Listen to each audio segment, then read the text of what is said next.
À la une de ce journal, en République démocratique du Congo, le système de traçabilité des droits d'assises mis en place par le ministère des Finances ne fait pas l'unanimité. Plus de détails dans ce journal. Entrepreneuriat féminin, Orabank signe une convention pour soutenir les femmes de la deuxième cohorte de l'Academy for Women Entrepreneurs. Dans le secteur de l'industrie, l'entreprise d'emballage et de production de sacs Filtisac rassure ses clients et partenaires lors de ces journées portes ouvertes. Et puis nous irons à San Pedro pour parler de santé. Les journées provinciales de cardiologie mobilisent praticiens et populations.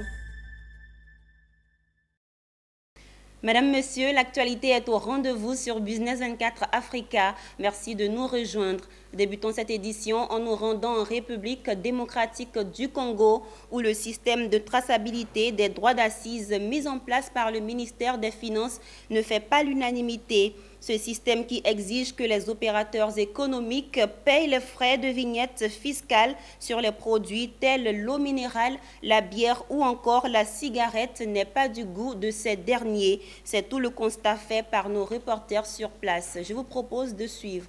En République démocratique du Congo, plusieurs réactions sur la nouvelle mesure de traçabilité de droits d'assises qui exige des opérateurs économiques à payer les frais des vignettes fiscales. Ce qui va logiquement augmenter les prix des produits comme l'eau minérale, les jus, bières, vins, cigarettes et autres produits sur l'étendue du pays.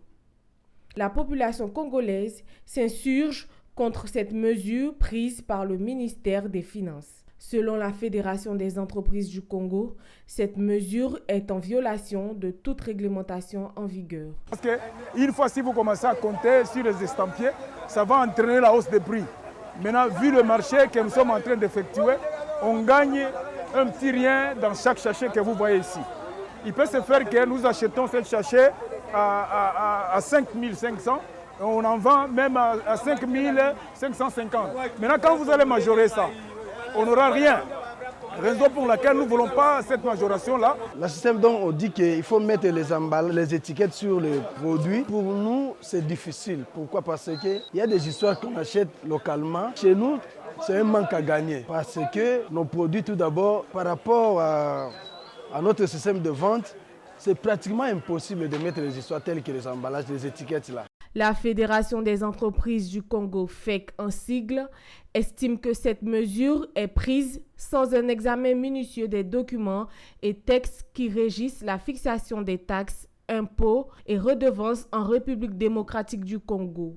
Ce système de traçabilité de droits d'assises tel que pensé et qui est en voie d'être mis en application mettra en difficulté la population dans un contexte de précarité qui caractérise le quotidien des Congolais. C'est une mesure à décrier parce que déjà nous avons vécu RAM, tout le monde connaît ce que c'était RAM. Alors en ce moment ici on vient encore parce que RAM était là pour faire souffrir la population et là on revient sur ce système qui peut être fatal pour la population. Donc c'est une mesure que moi je trouve pas importante pour le moment. Par ailleurs, bon nombre d'observateurs estiment que ce système que compte appliquer le ministère des Finances est une source d'instabilité dans un pays où l'économie est encore fragile et les conditions sociales précaires avec une population à faible revenu. Cette situation préoccupe au plus haut point la Fédération des entreprises du Congo qui exige à cet effet le retrait de cet arrêté et l'application de la résolution du Parlement congolais attribuant l'apposition des vignettes fiscales sur les produits à charge du Trésor public et non des opérateurs économiques qui ont choisi d'investir dans le pays. Après la République démocratique du Congo, retour en Côte d'Ivoire, direction dans la ville de Bouaké. La direction régionale des impôts de Bouaké 2 était en séminaire le week-end dernier. Un séminaire marquant sa rentrée fiscale afin de mieux appréhender les stratégies et orientations au titre du nouvel exercice tel que défini par la direction régionale des impôts. Des recommandations de la DGI que l'instance régionale des impôts de Bouaké 2 veut bien optimiser en vue d'une bonne mobilisation de recettes fiscales dans sa zone de compétence. Emmanuel Bonzo dans un commentaire de Issa Badini. Stratégie d'optimisation des recommandations du séminaire de la direction des opérations d'assiette DOA, c'est le thème de ce séminaire qui a réuni l'ensemble des agents de la direction régionale de Bouaké 2. Une rencontre ouvrant ainsi l'année fiscale pour cette direction qui a décidé à travers cette initiative de s'approprier les recommandations de la Direction générale des impôts au titre du nouvel exercice. Il s'agit d'inculquer aux participants à ces séminaires les bonnes pratiques en gestion de l'impôt dans la région, mais surtout mettre l'accent sur les nouveaux modes de gestion des fichiers tels que recommandés en novembre 2021 par la DOA. Des impôts, à la fin du dernier trimestre 2021, a organisé un séminaire. Le séminaire a été organisé par la Direction des opérations d'assiette et un certain nombre de recommandations ont été faites. Entre autres recommandations, la gestion des contribuables par segmentation. Tous nos collègues, tous nos collaborateurs n'étaient pas présents. Il était important pour nous de venir leur donner l'information et voir dans quelle mesure nous pouvons mettre en œuvre toutes ces recommandations parce que notre administration est une administration moderne et également une administration de résultats. C'est pour tirer au meilleur profit des recommandations qui ont été faites par la haute hiérarchie à l'issue de ce séminaire. Cette rencontre a permis de mobiliser les agents de la direction régionale de Bouaké 2 autour des objectifs de l'année, leur donner les orientations et définir les stratégies en vue de les rendre efficaces dans la mobilisation des ressources fiscales en région. On est engagé dans un processus de modernisation, de digitalisation de ces procédures. Cela doit entraîner aussi, n'est-ce pas, un changement de comportement, je dirais, une modification de nos méthodes de travail. Il s'agit d'être des agents modèles et des agents qui s'approprient toutes les recommandations qui sont faites par leur hiérarchie. 4 sous-thèmes ont dominé les travaux en atelier de ces séminaires en vue de mieux cerner les recommandations de la direction des opérations d'assiette et mieux s'outiller pour l'atteinte des objectifs du nouvel exercice. Une page sur l'entrepreneuriat féminin à présent. Orabank Côte d'Ivoire, à travers son programme Lead Her, a signé avec les femmes de la deuxième cohorte de l'Académie for Women Entrepreneurs une convention de partenariat. Il s'agit pour l'institution bancaire d'aider et accompagner les entreprises portées par les femmes. Ce sont 39 femmes qui bénéficieront de ce programme. Pierre Tebeu et Marius Siri nous font le point. Orabank Côte d'Ivoire continue d'innover des programmes à l'endroit des femmes. Son dernier programme dénommé Lead Her a été pensé pour renforcer les capacités des femmes et plus encore des entreprises portées par les femmes. Il consistera à accompagner des entreprises avec des solutions innovantes et sur mesure en adéquation avec leurs besoins de développement en local comme à l'international. C'est dans cet objectif qu'elle a signé ce 14 mai une convention avec les femmes de l'Académie for Women Entrepreneurs, en abrégé AOUI. Dire que Orabank Côte d'Ivoire est la filiale ivoirienne du groupe panafricain Aura Group, basé au Togo et présent dans 12 pays d'Afrique francophone et 4 zones monétaires. Nous sommes une banque citoyenne. Et la problématique de la RSE et surtout du genre sont des sujets, des priorités pour nous. Donc ce partenariat que nous avons signé aujourd'hui vient dans le cadre du renforcement des capacités de ce programme-là, donc mutualiser nos compétences avec celles de Impact Hub. En nous associant à Impact Hub, nous pourrons bénéficier des formations qui sont déjà l'expertise de ce groupe-là. Et Impact Hub, parallèlement, pourra bénéficier du financement que nous pouvons accorder aux bénéficiaires de nos différents programmes. Elles sont 39 à bénéficier directement de cet appui de la banque qui entend les accompagner techniquement dans la concrétisation de leurs projets. Nous proposons aujourd'hui une offre qui devrait se faire sur mesure. Donc pour la réalisation de ce point qui nous tient à cœur, qui tient à cœur à Orabank, ce sera sur rendez-vous. Nous allons recruter ces femmes-là et selon les échanges que nous aurons eus, nous saurons les segmenter pour pouvoir leur proposer l'accompagnement qu'il leur faudra.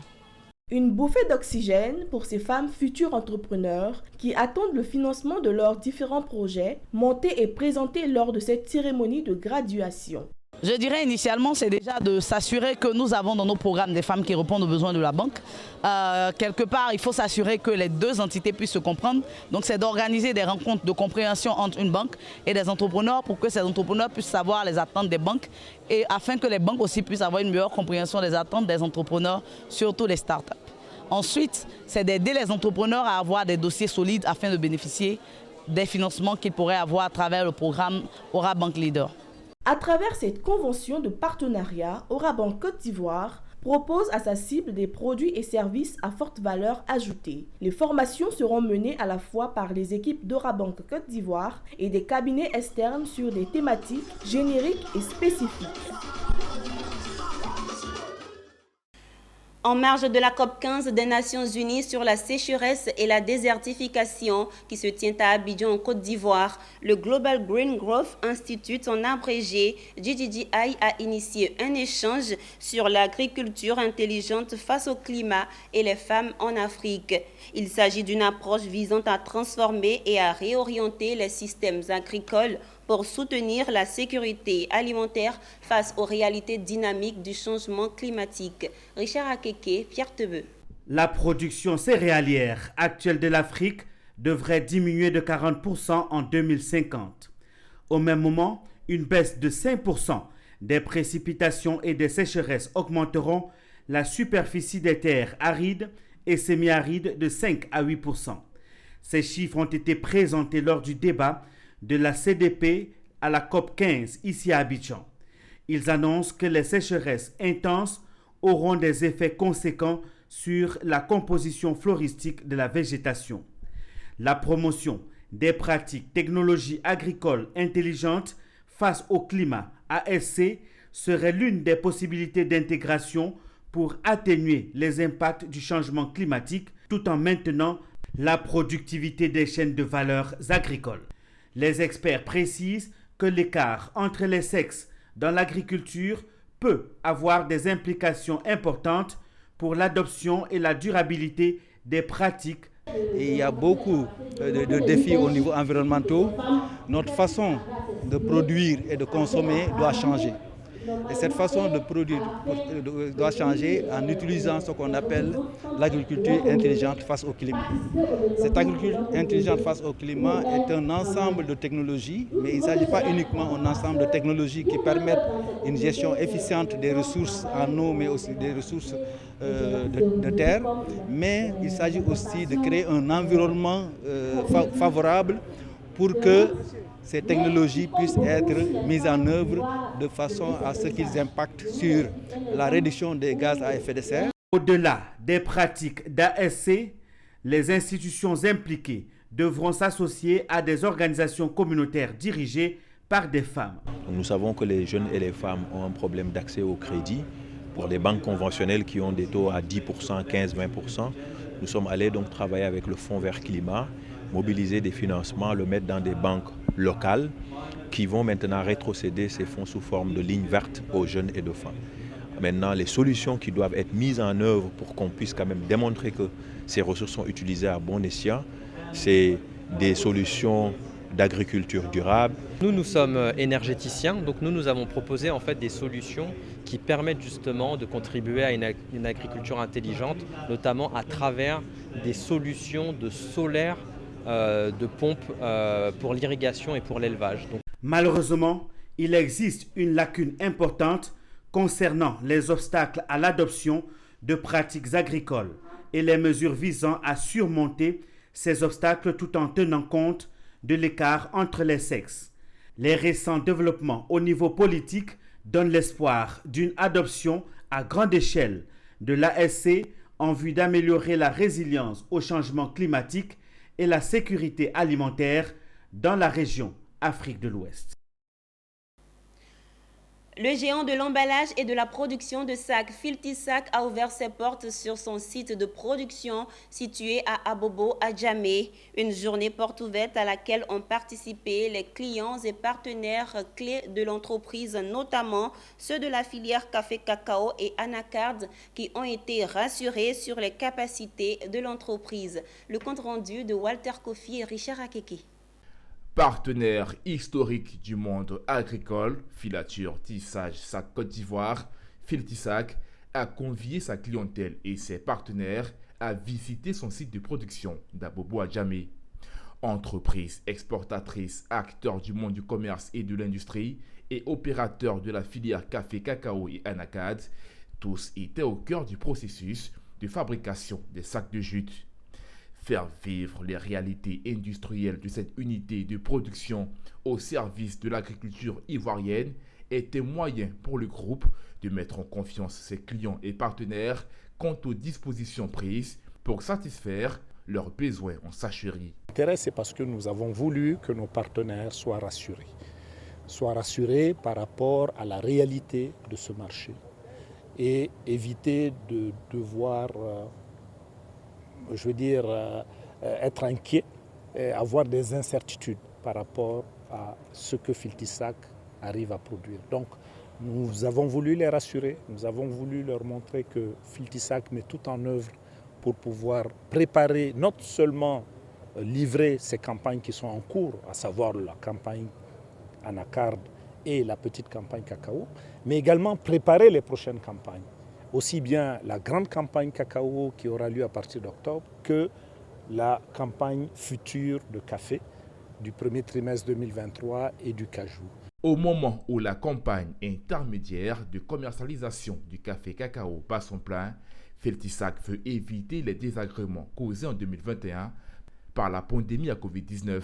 Le directeur général a déploré les impacts de la pandémie et la flambée des coûts des matières premières destinées à la fabrication des sacs. Malgré cette période difficile, Filtissac a démontré une résilience avec 21 millions de sacs produits en 2021. Cette année, nous avons eu une évolution positive pour le moment des besoins, compte tenu de la défaillance sur les importations de sacs.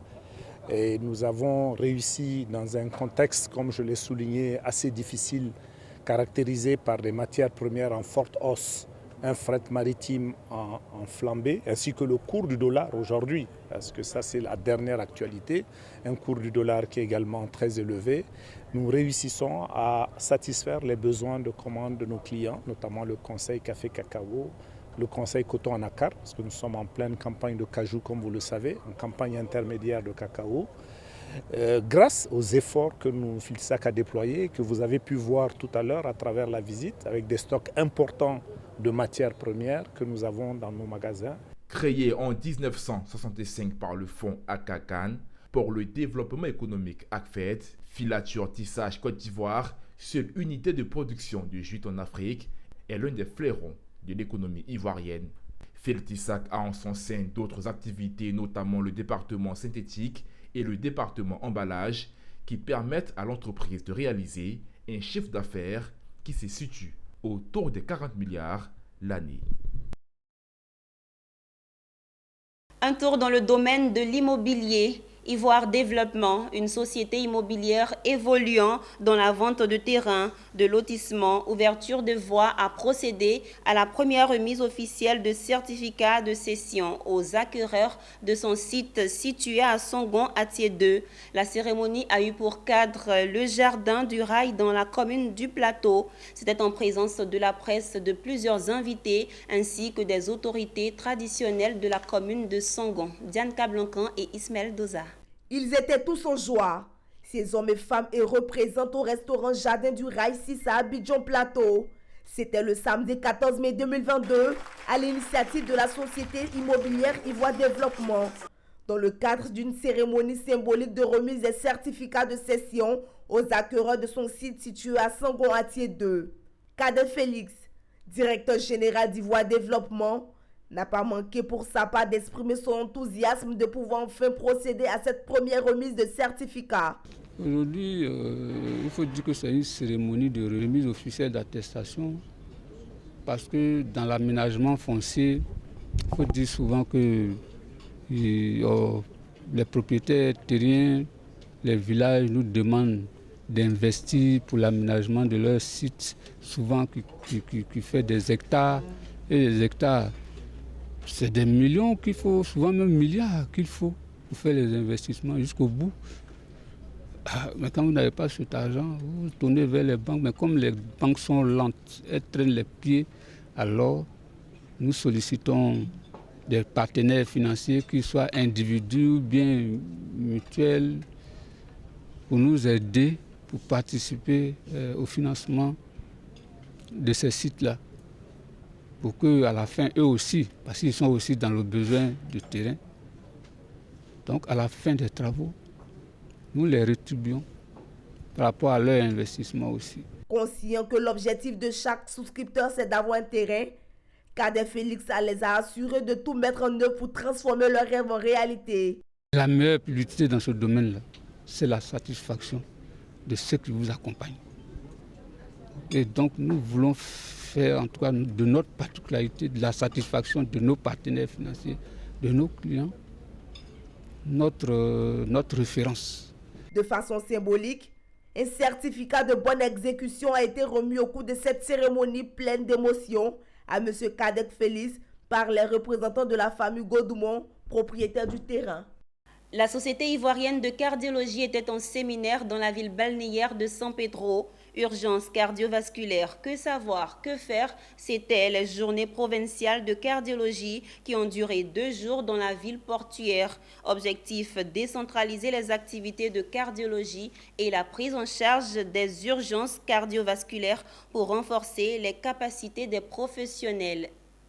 2 jours durant, la ville de San Pedro s'est transformée en capitale nationale du cœur, le temps des journées provinciales de la cardiologie. Ces journées ont consisté à faire le dépistage du diabète, de l'hypertension artérielle, de bien d'autres pathologies liées au cœur. Prodiguer des conseils aux seniors et la visite de stands des partenaires des laboratoires pharmaceutiques. Elles étaient riches en communication scientifique et une formation sur des cas cliniques à l'endroit des médecins généralistes, suivis d'échanges. Le président de la Société ivoirienne de cardiologie, le professeur Roland Ngueta, a indiqué qu'à travers ces journées provinciales Kwame Ouattara, sa structure veut ainsi rapprocher les cardiologues et les pratiques cardiologiques de la population des zones urbaines, semi-urbaines et rurales. Elle entend aussi par ces journées démocratiser la pratique de la cardiologie en permettant à des médecins généralistes et à d'autres spécialistes d'être en mesure d'apporter efficacement leur contribution à la prise en charge des maladies cardiovasculaires parce que le taux de mortalité lié aux maladies cardiovasculaires est en hausse dans notre pays ces dernières années. Nous sommes à San Pedro à l'occasion des journées provinciales de cardiologie qui portent le nom d'un de nos illustres maîtres, le professeur Kwame Ouattara. Ce sont des journées qui sont destinées à la formation continue des médecins généralistes pour améliorer leurs compétences dans la prise en charge des pathologies cardiovasculaires. Il s'agit aussi pour nous de nous rapprocher des populations à travers une campagne de dépistage et de prise en charge de ces affections cardiovasculaires au sein des populations rurales. Telle est la vision de Monsieur le ministre et nous sommes là parce que nous avons déjà entamé ce processus avec les cardiologues. On a fait une phase expérimentale. Aujourd'hui, nous venons exposer le bilan et puis pouvoir définir les perspectives. Nous souhaiterions que ce genre d'activité, dépistage, même les maux de rein, plus d'autres maladies que les personnes de San Pedro ont, que les médecins viennent nous traiter. Pour cette activité de dépistage, de la tension artérielle et du diabète, nous voulons vraiment dire merci au Conseil et à l'ensemble des médecins cardiologues de Côte d'Ivoire. Le président du Conseil régional de San Pedro, M. Donatien Begré, s'est dit heureux de l'organisation de telles journées dans sa région. Il en a profité pour faire un plaidoyer auprès du ministère de la Santé, de l'hygiène publique et de la couverture maladie universelle pour qu'il y ait plus de cardiologues dans les différents pôles économiques de la Côte d'Ivoire, notamment la région de San Pedro. Le conseil régional ne peut qu'être satisfait d'une telle démarche. Nous avons un seul cardiologue pour 1000 habitants. Et dans mon plaidoyer, j'ai demandé également que ce message soit transmis à Monsieur le ministre pour qu'effectivement, on nous envoie des cardiologues. Les journées provinciales de cardiologie se sont achevées par la visite du nouveau CHR de San Pedro. C'était un reportage signé Abel Kwao, commenté par Doris Bessé. Restons toujours au complexe Rotary de San Pedro et intéressons-nous aux expositions qui ont meublé les journées provinciales de cardiologie. Allons à la rencontre de l'entreprise CPAP Store. C'est un site de vente en ligne de machines et accessoires de traitement de l'apnée du sommeil et du ronflement. Abel Kwao, Pierre Tebeu. Autre fait marquant, les visites de stands des partenaires et laboratoires pharmaceutiques. À San Pedro, un équipementier a particulièrement fait sensation. Il s'agit de l'entreprise CPAP Store. C'est un site de vente en ligne de machines et accessoires de traitement de l'apnée du sommeil ou ronflement qui a exposé ses appareils. L'apnée du sommeil n'est pas à proprement parler une maladie, mais un trouble respiratoire du sommeil. Selon l'Organisation mondiale de la santé, 100 millions de personnes dans le monde seraient concernées. Cette pathologie peut concerner les hommes et les femmes à tout âge, même si certaines personnes sont considérées comme plus à risque. Les facteurs aggravants sont nombreux. Obésité, tabac, l'alcool, prise de certains médicaments ou malformations héréditaires. Elle occasionne des effets significatifs sur la qualité de vie des patients. En fait, qu'est-ce que l'apnée du sommeil? Si vous voulez, l'apnée du sommeil, c'est un arrêt respiratoire dans la nuit. Ça commence par des ronflements et très rapidement, il y a des arrêts respiratoires. Ce qui fait que le cycle du sommeil n'est pas complet. Et donc, le fait d'avoir des arrêts respiratoires dans la nuit, ça provoque des maladies beaucoup plus graves que le ronflement, que l'apnée du sommeil. Ça peut provoquer des AVC, ça peut provoquer des problèmes cardiovasculaires, de l'hypertension, des problèmes également de diabète. Donc si le patient n'est pas traité efficacement avec une machine qui va l'aider à respirer correctement dans la nuit, ça peut détériorer encore plus ces problèmes. On a tous les appareils qu'il faut, nous sommes situés aux 2 plateaux, près de Sokosé. Et nous avons un showroom, nous avons des techniciens respiratoires, nous avons le matériel sur place. L'entreprise CPAP Store existe depuis 2014 et cela fait plus d'1 an qu'elle a ouvert son siège à Abidjan-Cocody, 2 plateaux. Sa présence en tant que partenaire des journées provinciales de cardiologie a été saluée. Après San Pedro, rendons-nous à Yamoussoukro, capitale politique de la Côte d'Ivoire. Il est de coutume de dire que la vraie religion, c'est de venir en aide aux veuves et aux orphelins. Et cela, l'ONG Chantry Garden Medical Foundation l'a si bien compris. Elle a fait don de vivre et de non-vivre aux veuves et aux orphelins des églises christianisme céleste de la ville. Reportage. Ce sont des kits composés de riz, d'huile, de sel, de pâtes alimentaires, de boîtes de tomates et de cache-nez que l'ONG Chantry Garden Medical Foundation vient de remettre aux veuves et orphelins des églises christianistes célestes de Yamoussoukro. L'objectif est de leur permettre de manger sereinement en tant soit peu, car ils vivent le plus souvent dans des conditions difficiles. Pour le président de l'ONG, ce geste symbolise un soutien que l'ONG apporte à l'État de Côte d'Ivoire dans ses actions de soutien aux populations vivant dans des conditions difficiles partout en Côte d'Ivoire. Vous savez, l'ONG est donc une organisation qui est en Côte d'Ivoire pour aider l'État de Côte d'Ivoire à donner le sourire à la population. L'État ne peut pas tout faire. Et donc l'ONG vient rallonger le bras donc, de notre gouvernement. L'Église christianiste céleste se dit fière et heureuse d'accueillir et recevoir ces dons. Nous sommes très en joie. Nous remercions l'ONG pour le geste qui vient de faire l'honneur de toutes les veuves et des orphelins. Les dons qui ont été offerts viennent un tant soit peu vraiment faire du bien aux veuves et aux orphelins qui se seraient oubliés. Je crois que, comme je l'ai dit tout à l'heure, c'est un geste qui nous va droit au cœur. Pour rappel, l'ONG Chantry Garden intervient dans plusieurs domaines de la santé, l'éducation, le développement personnel partout en Côte d'Ivoire. On ne finira pas de parler de Ramadan. Rendons-nous à Bondoukou, dans la ville aux 1000 mosquées, où la communauté musulmane a récemment célébré la grande fête du Ramadan, marquant la fin du mois saint et pieux de jeunes musulmans.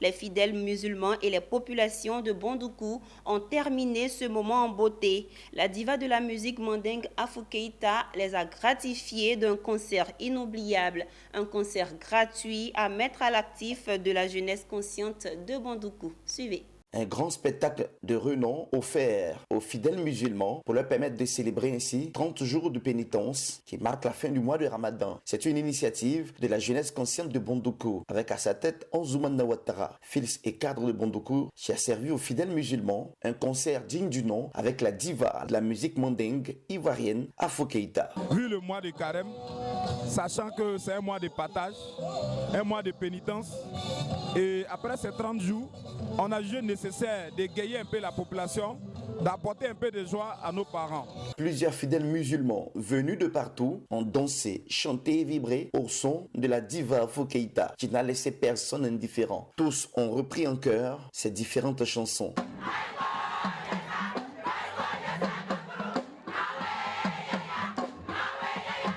À toute la population de Bondoukou, la paix, rien que la paix. Je demande les fils et les filles de Bondoukou de se mettre ensemble. Pour ce conseil, ça contribue à vivre ensemble et la cohésion et en même temps la paix aussi. Merci pour tout ce que tu fais pour la vie de Bondoukou. Afou Keïta, c'est notre artiste. Vraiment, on est tellement content de la recevoir ici. Président Azoumana, merci beaucoup. Bondoukou garde affectueusement son appellation de la ville aux 1000 mosquées. Mais en réalité, il n'en existe que 81 mosquées. L'appellation la ville aux 1000 mosquées s'impose car dans chaque cour de fidèles musulmans a en son sein une mosquée pour leurs différentes prières de 4 heures. Ceci marque la fin de ce journal sur Business 24 Africa. Bon début de semaine à toutes et à tous.